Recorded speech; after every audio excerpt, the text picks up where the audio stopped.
Asikubingelele sikwamukele mbukeli ehlelweni ihlelo Young Climber. Libito lami ngingimuzi ngingwandile ngakahlatshwa isibongo. Young Climber ihlala ifuna ukuthi wena mbukeli ube nawe amandla eqhubeka noma ngabe simo sinjani. Namhlanje na ke sikulandzele lomnye make noma lomnye sisi Nokuthula wakangonyana noma ke sekwenza kaMokoena. Imvombi lena leyashonelwa ngumtali sena 7 weminyaka yashonelwa ngibabe yakhula ihlupheka kepha ingatinaki naleti inhlupho lebhekene nato. Wakhula ke wathi maseka afikile mhlambe kubo form 5 watkhanza phuma kubo top 50 wangena embuthweni wahamba waseke soya kofundzela le eJapan. Utasicocela ke ukuthi ufika njani lapho nokuthi ke yini tifundvo lakabuya nato le kulaba labanye bemave lapho khona beka khona hlala kanye nathi ke mbukeli setup kanye naye uyakhumbula ke ukuthi iYoung Climber yafinyelela ku onke ama social networks kani siyafika nakho konke lapho khona kuhlangana abantu labasha khona sifito khona ukuthi sibaside sibathuthukise sichubeke siyembili. Hlala kanye nathi ke mbukeli namhlanje nasangena ehlelweni naye Nokuthula wakaMokoena.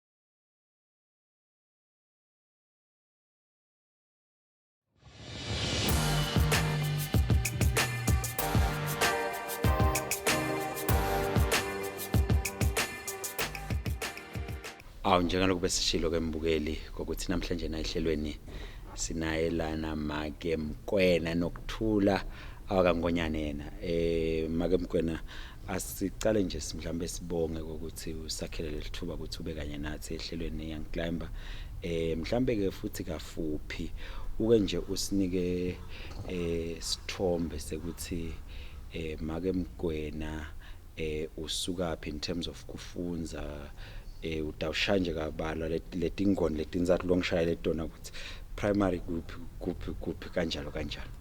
Ngiyabonga warawara ngiyajabula kuba la ka Young Climber ngiyabonga ukuthi ube nami mina nginokuthula Mokoena langonyane ngifunze primary yami eZulwini Catholic lapha eZulwini bathi kuse Roma lapho ngicethe khona form 5 standard 5 wami ngase ngenyukela ka boys kaba bemthunzi lapho ngicethe khona form 5 ngicethele khona form 5 emva kwaloko ngaya University of Swaziland ngacetha my first degree ngase sengewelela eJapan eKyoto ngacetha my masters there. Bengifuna ke ukuthi siphinde sicale kahle lapha ka standard 5 ke uphasa ngani form 5 uphasa ngani? Okay, standard 5 ngiphasa first class. Okay. Ngiyaya ka form 3 ngiphasa merit, ngiyaya ka form 5 sengiphasa aggregate and that time bengi top 50. Ngifuna lokuthi umuntu lomusha abone lokuthi ifirst isengaphuma ibe top 50. Lokho kusho futhi ukuthi isecond isengaphuma ibe lutho loluhle kakhulu ka form 5 aggregate 10 ngesikhathi sethu bota uphuma ephepheni mncane bota uphuma ephepheni ngesikhathi sethu bota nje ku top 10 ngiyacabanga yini lekube kudzinga ukuthi ukwende nje kuze ususe lobu first uyofaka lobu top 50. How did your study life or your lendlela obodi preparation ngakho kudzingekani mawuthi preparation akuphuma ku top 50? Okay, thank you for the question. Unfortunately, my life is not as ordered as labanye laba top 50. My aim was not to be top 50. But I got there, but I know how I got there. One of the things I did, traditional. Okay, I did love to study. And I think I had a good support of friends and I had a healthy competition around me. And then lokunye lokwangisita kakhulu is to open my mind. Lengibona mina ukuthi kwangisita because bengithanda kufunza. So ngifa ngathi that time bengiphila kangwane but ngingaphili kangwane because anyway there are not so many Swazi authors around so tincwadi bengitifunza betitange share. So that kind of motivated me to because if you like to read you'll obviously read your books. So I did read my books and I also was in a good school. So I had enough support from my teachers there. So cishe nje ngingasho lokho. Lomnye uva ngathi yena uthi healthy competition kulesikolo sakhe athi wokani mina ngithi healthy competition no wonder vele thina singaphumeleli lana lomnye athi mina ngiyafuna manje lokufunda incwadi manje la sikoleni ukuthi nje kude incwadi ungathini kumuntu lo netizathu ukuthi I do not make it because abesukushana isizathu uthi mawuthi haya akuphinza kulandzele sinizathu azakutshela ukuthi wena you don't understand. I know. Okay, maybe kulo especially kule healthy competition you build it among the peers. No one lotsi ibani ku competition but you build it among your peers. Lokuthi you identify people who are like-minded like you.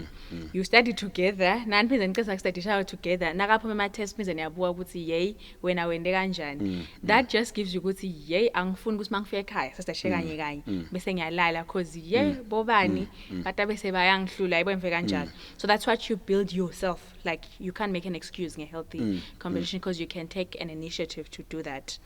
So and then lokufunza you'll be surprised. Some of the books I didn't have access to them. Though I did have an advantage ngoba bengilamba abane but nalabalamba abane still abafunzi.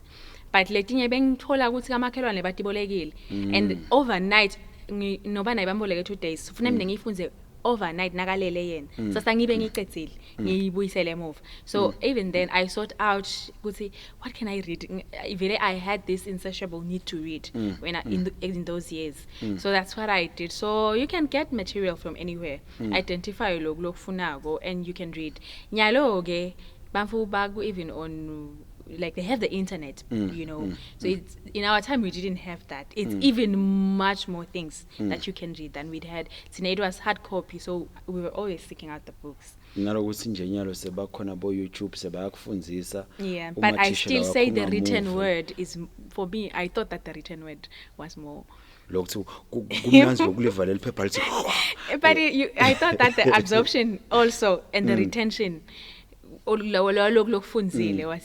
and the impact of it in my life. I always say go kahle ma video ma movie and everything, but the written word, there is a secret in the written word. That's what I think. Yambukelise sendela ke banvula basha athi hayi mina make uvile mosika ngiklamba bathi tesibofunza ku YouTube ngiyafunza lana nangu Nokuthula lana uthi hayi the written word madoda yeke lana kubukela kakhulu akufundwe nje lokubhaliwe lokusembhalweni.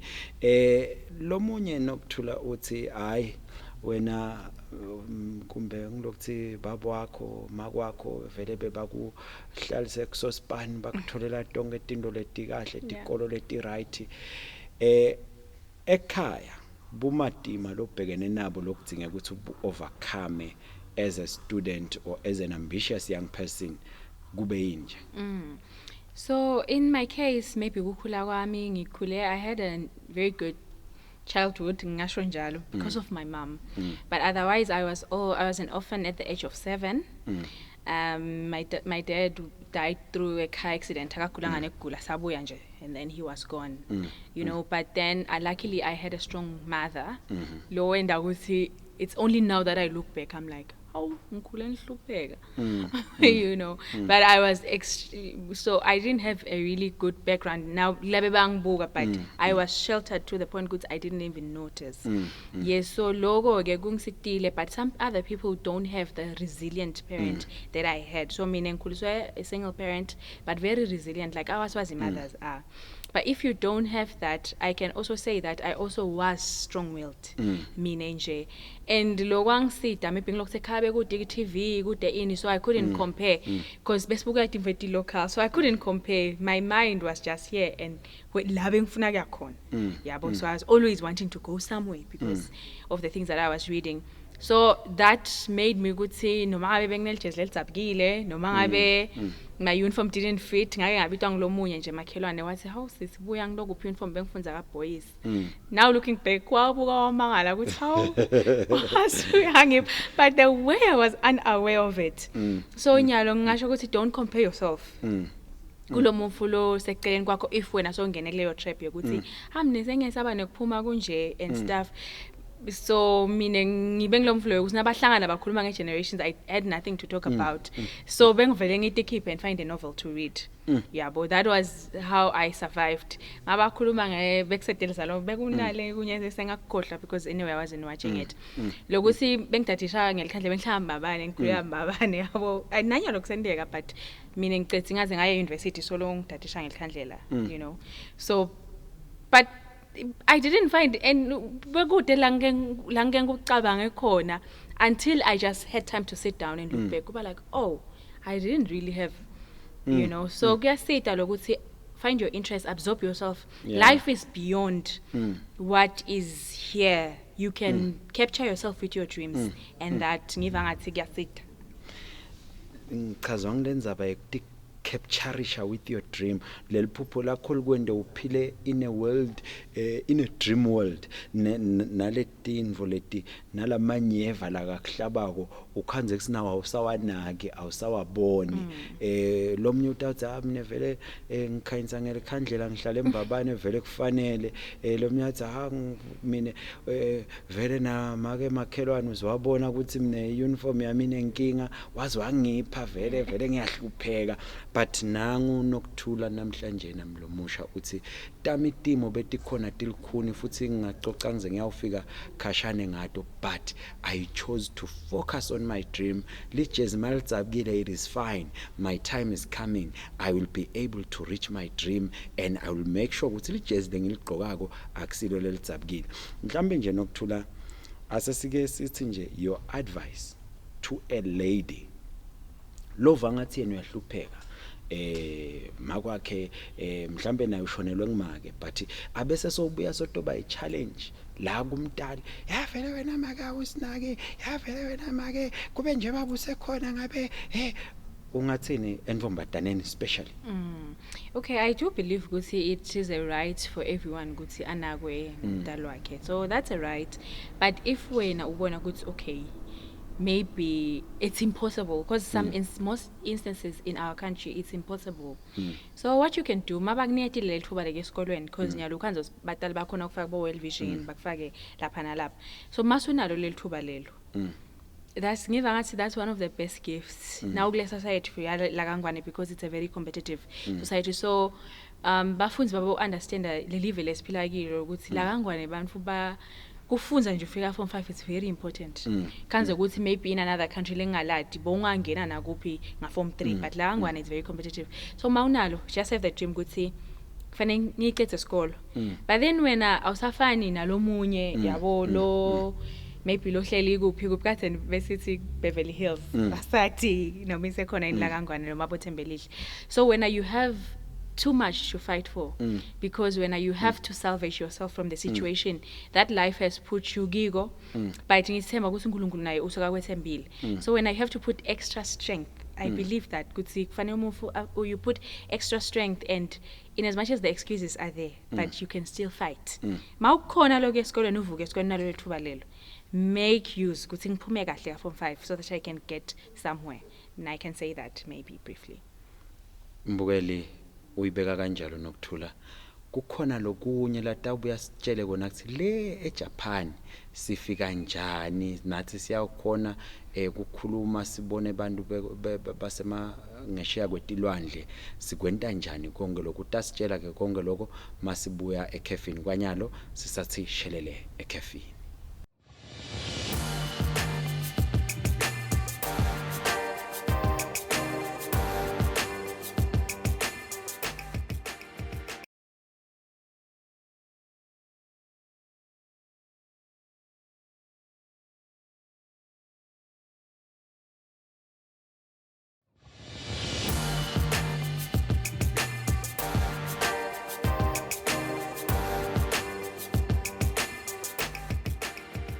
Asiphinde sikwemukele mbukeli ehlelweni iYoung Climber sibonga kuhlala kanye nathi sisetheshelele ekhefini.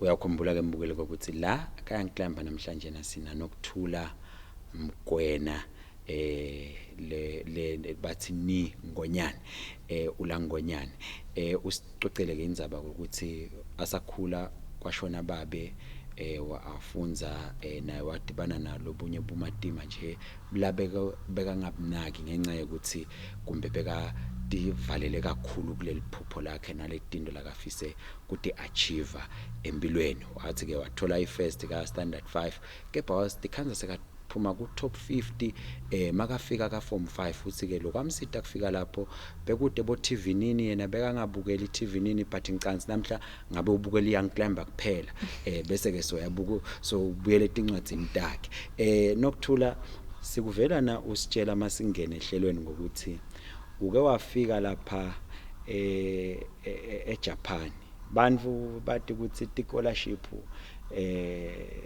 nginathi mhlambe nami lengahamba ngaso eJapan abayati lalabakhanika kuyangala ngaseJapan ke bona baphuma babhekephi. Oh ngiyabonga wara shothi mine eJapan ngaya ngescholarship lebathi yi abe initiative. It was ngale mnyaka it was running for 5 years. Okay. Mine ngangena on the 4th year. Okay. Ngisitwa yini ke ngisitwa ukuthi I wanted to go to school. I've always wanted to go abroad. That was I needed to live abroad. That was actually why I went abroad. But nami njengababukeli maybe labanye I never thought ukuthi ngaya eJapan.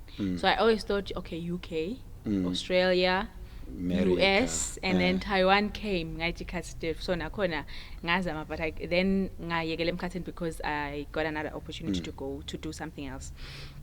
So Japan ngahlana naye accidentally but it's one of those good accidents lethendekako empilweni. So ngaya public service. There they do have scholarships for disability tembuso, but for other people labanga study 7 tembuso go internet sikhona nakhona.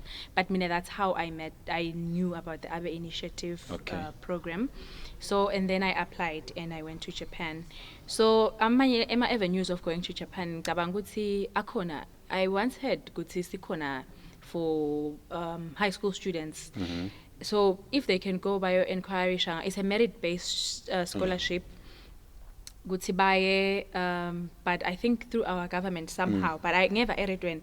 I mean, ngabona simemetelo, but I was already in Japan and ngamangala. Oh, really? Something like that. So it's a merit, but it's merit-based, and they can buy Ministry of Education. But logunya internet lengwatigo is the next scholarships ase Japan.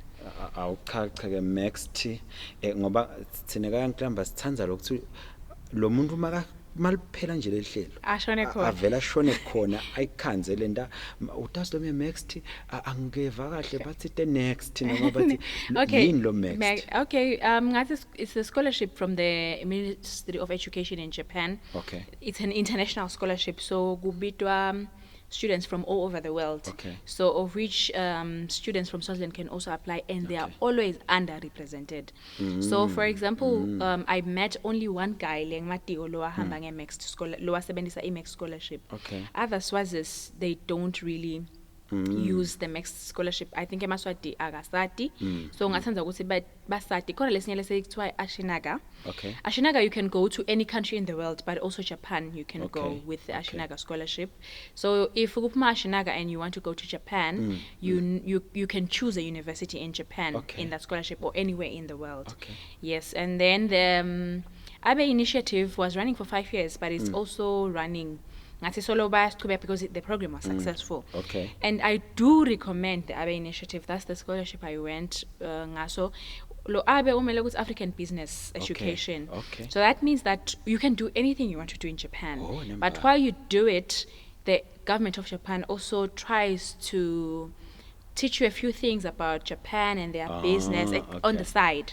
So they create events for you on the side. So it's very different from other scholarships like I Japan. So nginga recommend for people who just say ABE initiative.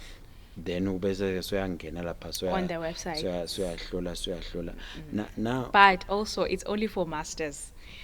Oh. So mixed may be good for undergrads. Oh, okay. Yes.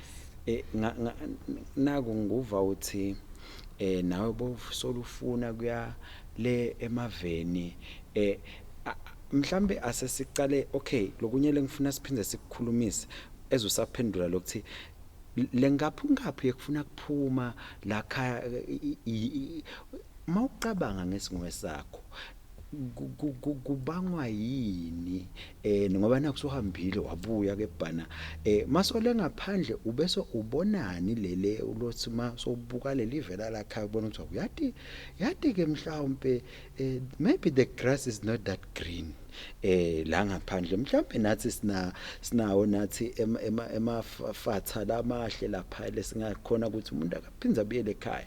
That is number 1. Lokwesibili ngifuna sike sijule kancane la ku merit based ngoba lomnye umuntu uva ngathi angidawa applyela nje scholarship beva ngathi la bagibela indiza angilokuthi kulula angilokuthi nje bona bathandwa nguNkulunkulu utawufaila nje na bese ke bhana so applyela scholarship amqhaqhe lo merit based ezosakhuluma lokuthi yini lenhle yala khalo ufika uyibona masolena so discover ukuthi akusana gusha la.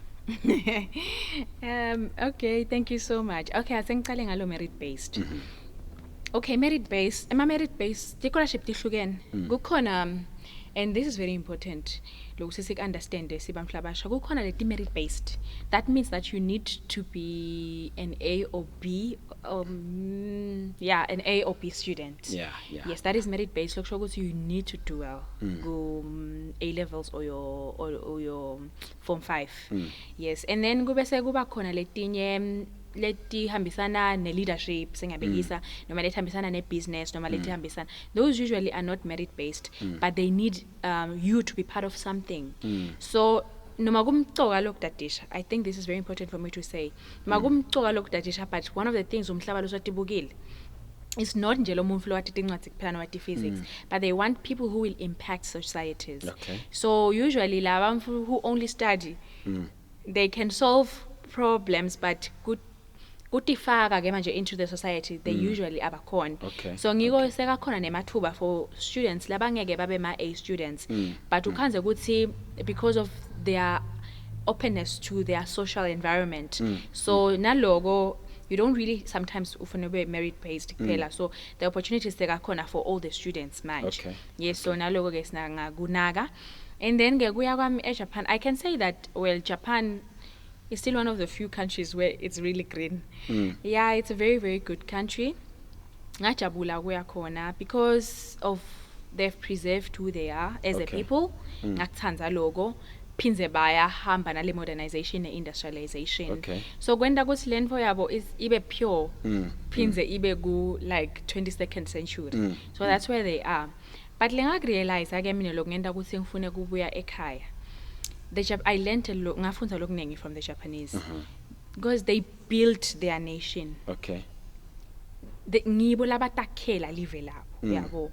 In as much as they do have matter of histories and everything, but now buka they didn't colonize anyone that much and everything. They built Japan themselves. Okay. Lokwenda ukuthi ucabanga ukuthi now shiya lo Eswatini utawakhiwa ngubani. Okay. Yabo. Okay. And Japan hasn't had the luckiest of moments. Kusukela kuma natural disasters, kuyendeka nuclear war and everything, but they've managed to rebuild everything themselves. So ngiva ngathi Japan unje uhleli la mahlombe of the Japanese nationals themselves, not emahlombe alomunye umuntu yabo. So lokho kwangakha ke mina ukuthi wow, even if kungendeki in my generation makutawugcina kwendekile. So that's the mentality lesifisa ukuthi bamfla basha babe nayo ukuthi noma nyalo ungaprofiti mina, noma nyalo kungangiletheli lutho mine, but babe nale phupho le live. So nalokunye ngilokuthi bakhona bona kubuka ababukeli namuhla yabo makenda le decision ubuka ukuthi situkulwane nesitukulwane kutos affecta kanjani yabo. So ngikona lokho uye uve ngathi yebonini asengithanze live lami, you are challenged na ubona abantu abathanza live labo ngale ndlela le kanje. And then lokunye ngilokuthi Japan is a very, very developed society. So mina ngabuka ngathi nangibuka nani the way they interacted with us ngabuka ukuthi sebafike ku limit angeke ngithi ku limit but nje sekuncane labanga improve in as much as there's always a lot of room for it but la kangwane there's just too much to improve so thine we are a virgin ground so emaswati ngolanga realize yabo now uyalena utawusebenza in a company uyutilize bamfulana you can still start some noma ngasasiko kusha ngoba kude lokusha emkhathini we it's one in under the sun. Yes. But then there's just too much room for improvement in our country. So those are the things. So it depends how you look at it. There's a saying like Africa is a place with a lot of problems. But that's good because then there's a lot of solutions needed. Yes. So yes, that's my motivation to be at home. Mbukeli kanklamba sikhathi sisuke nje bese sesiyaphela 1 second make Mokoena emagama longawasho kumbukela ekhaya. So lengakusho ngiyabonga kakhulu Wara and thank you for the experience. Lengakusho ukuthi follow your dreams. And then what is in my heart ukuthi let's solve the problems that are around us. If we don't solve them, the world will give us our own solutions and then we will start to pay for our own solutions. So kukahle makusolve ngomfana lo Swati. Mbukeli njengaloko asho ke Nokuthula lana ukuthi lelive asilakhe kanye kanye ngiloko ke lokwendiwa young climber yakha umntwana weLeswati ngiloko futhi lokwendiwa iEswatini TV yakha sive semaswati asibambisane nembuso sibambisane nemsakato sakhe live lethu sithuthuke sitaba ngilokungcono nathi kusasa ngale kwaloko akube kuhle kubukela inhlelo elandzelako mbukeli bekuhle kuba kanye nawe inkosi ikubusise bye bye.